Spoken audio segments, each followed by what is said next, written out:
Sejam muito bem-vindos e bem-vindas a mais uma entrevista realizada pela Associação Brasileira de Juristas pela Democracia. Eu sou a Gabriela Guedes, jornalista da BJD, e hoje a gente está aqui com o Alexandre Guedes. Ele é advogado, filósofo, educador, militante dos direitos humanos e internacionalista, para falar com a gente aqui sobre a Venezuela, né?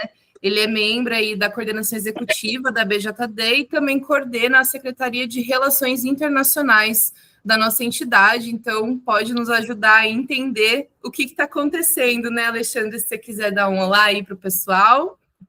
Olá, estamos a postos aqui para dialogar com a assistência aí, né, os ouvintes, os telenautas, como dizem, né, a nossa fala sobre a nossa posição sobre o caso Venezuela na geopolítica internacional. Vamos lá, Gabi. Perfeito, perfeito. Olha, bom, tivemos aí acontecimentos graves, né, recentes, e a gente está aqui para entender, mas eu queria que você começasse, Alexandre, dando uma contextualizada aí para o pessoal, para quem está por fora, o que está acontecendo na Venezuela, né? O que é esse tal de processo bolivariano? Por que o Trump está atacando diretamente esse país? Qual que é a posição da nossa entidade com relação a isso? Bem, a Venezuela, ela vem sendo pautada há mais de 20 anos, né, pela mídia hegemônica e principalmente pelos interesses do imperialismo, né, que esse termo está sendo resgatado hoje do ponto de vista político. Se pensava que o imperialismo ele tinha sido superado, né, com a terminologia globalização, né? Mas, no entanto, vemos que o imperialismo, desde o governo Trump, ele tirou essa máscara de globalização e realmente assumiu o seu caráter, né, de imperialismo, como falava Lenin na sua obra, né, Imperialismo, Fase Superior do Capitalismo. Então, a Venezuela ela está nesse epicentro mundial, não apenas por ser Venezuela, mas por ser um país latino-americano, está no sul global e está também montada na maior reserva petrolífera do mundo. Todos nós sabemos que o interesse dos Estados Unidos, ou seja, do imperialismo, não é apenas a questão da democracia, de implantar modelo de democracia nos países em que eles põem o foco. A exemplo de Cuba, que tem um sistema político diferente, um sistema democrático popular, Venezuela também, outro sistema democrático popular, e vai para o Nicarágua, entre outros. Então, a gente verifica que os Estados Unidos, com a crise, né, superior do capitalismo, como falou Lenin, né, nessa fase imperialista, está perdendo espaço de geopolítico internacional para a China e a antiga União Soviética, a Rússia atualmente, e isso vem provocando um rearranjo global com relação aos interesses econômicos capitaneados pelos Estados Unidos. Todos nós sabemos que os Estados Unidos não é mais uma democracia, isso dito pelos próprios estudiosos dos Estados Unidos, que deixou de ser uma democracia quando começa a disseminar guerra pelo mundo todo e impulsionado por uma plutocracia, ou seja, um governo dos ricos. Na verdade, o governo dos Estados Unidos foi sequestrado por uma elite econômica, uma elite que é interessada nos minerais estratégicos do mundo todo, e a Venezuela está nesse foco, por estar no sul global, está como eles chamam, os latino-americanos chamamos de, está na parte de trás do quintal dos Estados Unidos, que eles consideram o quintal deles. E então, os Estados Unidos, com essa dinâmica do multiculturalismo, do multilateralismo, está tentando rearrumar as suas áreas de influências. Então, a Venezuela está nesse epicentro hoje, desde a década de 90, vem sendo realizada uma revolução, a Revolução Bolivariana, que fez um redirecionamento dos interesses econômicos da Venezuela, primeiro para os venezuelanos e não para os interesses forâneos, e então isso gerou um descontentamento dos países que exploravam os minerais estratégicos, principalmente o petróleo da Venezuela. Então, tudo não tem nada a ver com democracia, isso confessadamente até pelo próprio governo atual dos Estados Unidos, governo Trump 2, não tem nada a ver com democracia, não tem nada a ver com narcotráfico, que são as imputações que estão sendo feitas. A própria ONU coloca a Venezuela somente como 4% do tráfico mundial de drogas.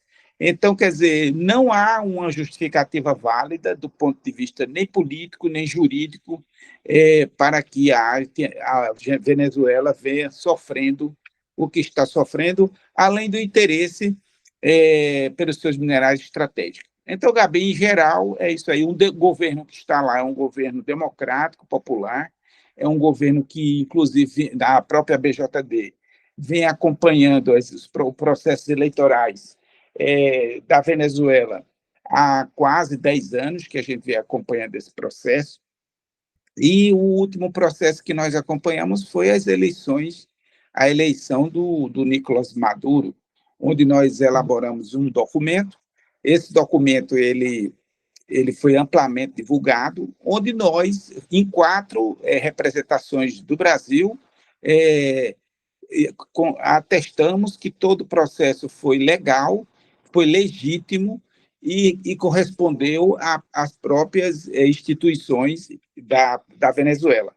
Então, essa polêmica que tentou se jogar no Brasil foi muito mais produzida pelos meios de comunicação hegemônicos a serviço desses outros interesses de grandes big techs, né, das grandes corporações dos Estados Unidos.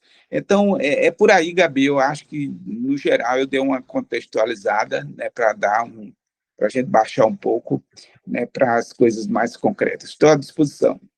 Maravilha. É uma situação muito complexa, né? E fica mais difícil ainda entender o que está acontecendo quando as informações que chegam para a gente são via essa mídia hegemônica, né? E elitista e imperialista também, de certa forma, contribui muito com essa narrativa de que existe, né, uma ditadura na Venezuela, e como você bem disse, a BJD esteve lá nas últimas eleições e atestou, né, que foi um processo democrático e popular, né, da eleição do Maduro. E aí, inclusive, nesse processo, queria que você contasse um pouco mais, assim, da nossa análise, né, enquanto entidade, desse momento, né, do bombardeio à Venezuela, depois do sequestro, né, do Maduro e da companheira dele. Então, qual que é a avaliação jurídica, inclusive, que a BJD tem feito em relação a isso? Sei que você, inclusive, foi um dos signatários, né, da denúncia lá no Tribunal de Haia, né? Então, se você puder contar mais um pouco para a gente com relação a essas consequências, né, desse ataque direto dos Estados Unidos à Venezuela. Bem, a BJD ela vem acompanhando com muita preocupação, juntamente com juristas do mundo todo. Nós temos tido interlocução e conexão de trabalho juntamente com a Associação Americana de Juristas, com o grupo de juristas antifascistas, com a Associação de Juristas Venezuelanos. Então, participamos recentemente na Venezuela de um encontro internacional de juristas em defesa do direito internacional e pela paz, onde foi colocado nesse congresso os perigos, né, que estava se montando, né, a sistemática de agressões, de violações crescentes ao direito internacional, aos direitos humanos, ao direito humanitário e ao próprio direito internacional público. Então, nesse congresso de juristas, nós apontamos o perigo, né, de precedentes de violações de tratados, convenções, pactos, cartas que são emanados pelo sistema ONU, inclusive que os próprios países violadores são signatários dela. Então, nossa preocupação é que o sistema ONU ele foi pensado, ele foi elaborado, ele foi negociado dentro de um paradigma internacional onde se verificava que não se poderia se repetir a barbárie da Segunda Guerra Mundial. Então, o sistema ONU ele surge justamente sob os escombros da derrocada completa do sistema internacional anterior, que era chamado Liga das Nações. Então, esse sistema vem sendo construído, e desde 1948, e ele foi elaborado a partir da Declaração Universal dos Direitos Humanos. Então, a DUD, a chamada DUD, né, Declaração Universal dos Direitos Humanos, é uma carta, né, de princípios, é uma carta de intenções que a maioria dos países que são signatários dela tem a obrigação humanitária, a obrigação legal, a obrigação política de respeitá-la e de promovê-la, né, e de defendê-la. Então, os Estados Unidos, há muito tempo, vem tentando desconsiderar esse pacto, né, internacional, a Declaração Universal dos Direitos Humanos, e daí, em decorrência, todas as outras atividades, todas as outras legislações que fluíram após a Declaração Universal dos Direitos Humanos, que é uma construção histórica muito importante. Tem o Tratado de Roma, tem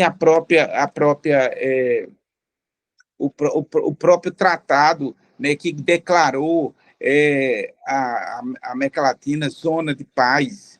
Então, tudo isso aí foi assinado pelos chefes de Estado, pelos chefes de governo dos países da América Latina, e os Estados Unidos vêm desrespeitando esse pacto.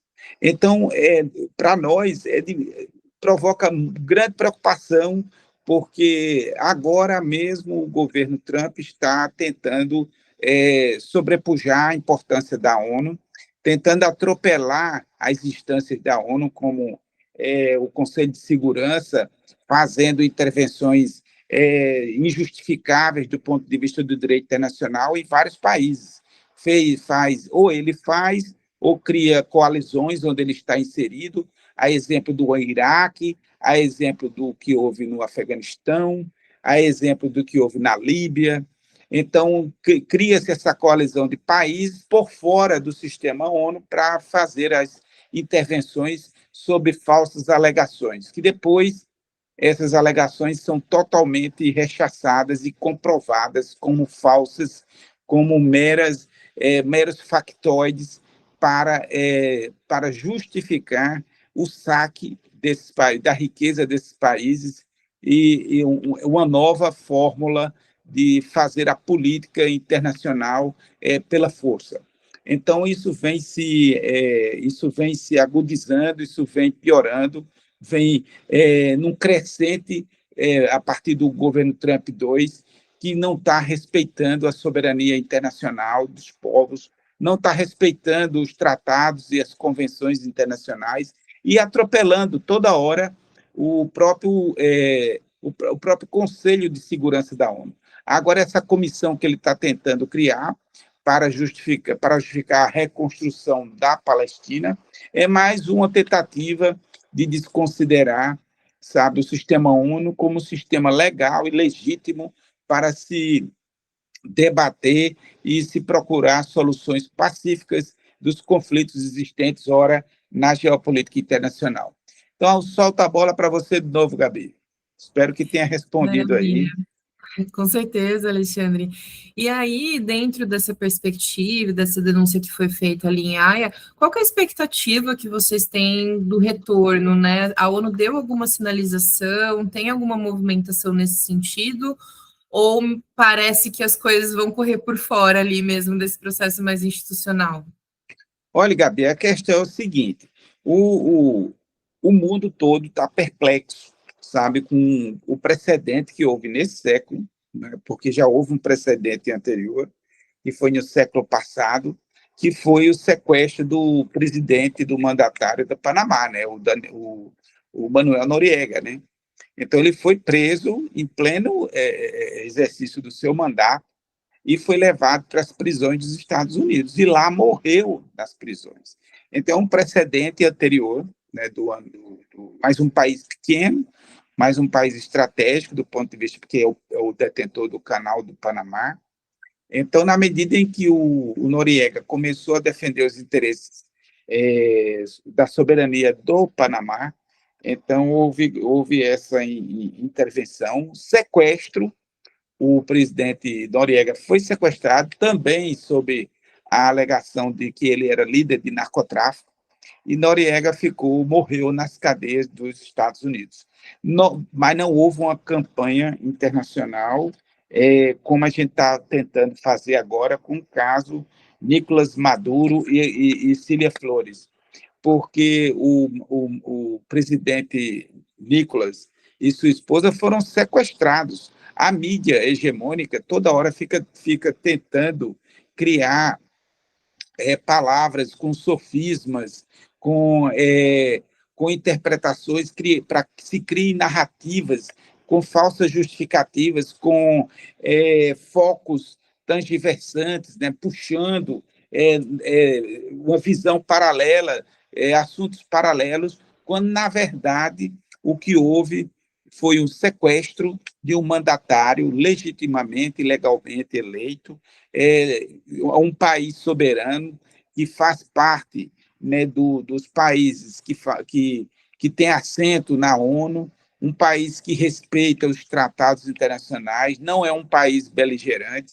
não está em guerra com nenhum país, nem muito pelo seu agressor, os Estados Unidos, e, no entanto, seu mandatário, por não se submeter aos ditames, né, da plutocracia dos Estados Unidos, ele foi sequestrado com a sua esposa, né, numa noite, na calada da noite, como nós dizemos aqui no Brasil, e foi se encontra encarcerado em um tribunal que não tem nenhuma jurisdição sobre ele.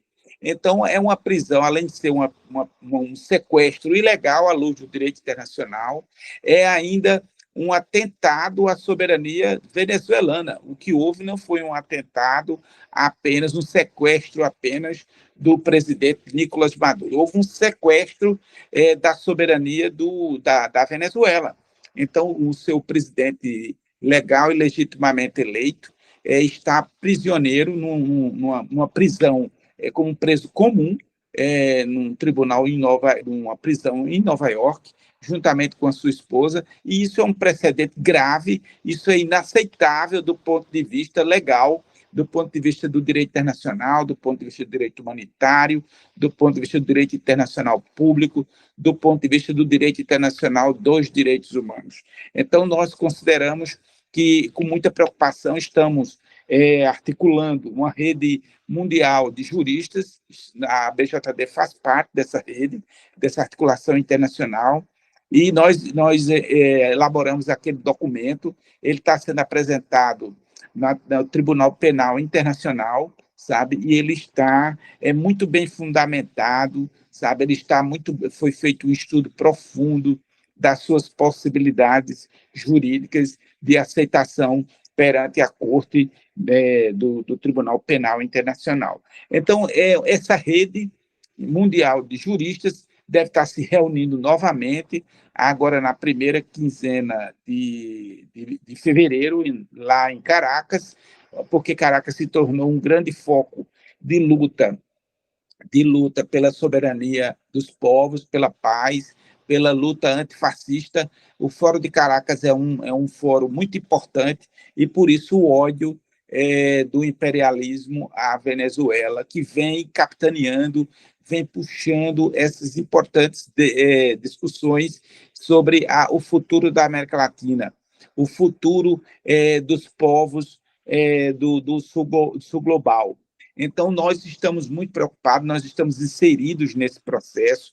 A Secretaria de Relações Internacionais da BJD está em permanente, como a gente diz, vigilando. Nós estamos em vigilância, sabe, acompanhando com muita preocupação, de forma atenta, a conjuntura internacional e esse novo xadrez, né, da geopolítica internacional, onde os Estados Unidos, pela perda de espaços, né, na sua inserção internacional, muito mais por ser um país que leva, enquanto os Estados Unidos leva guerra, leva exploração, leva o saque, né? então, em detrimento da própria desagregação interna dos Estados Unidos, porque o tecido social nos Estados Unidos está à míngua, está carente, está marginalizado desse processo.